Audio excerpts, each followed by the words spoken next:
was a startup of this 2010 Trane XL15i heat pump in cool mode because it is 80 degrees outside.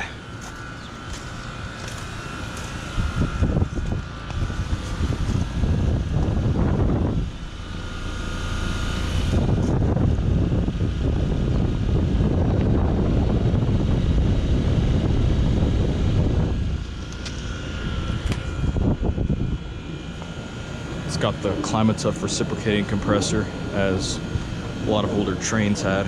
Sucks that they stopped using those. Got a couple XE1000s right here.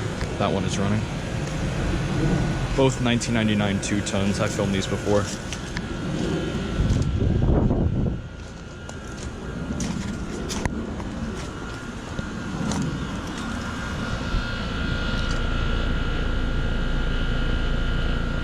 Yep, 2010 2-ton. Thanks for watching.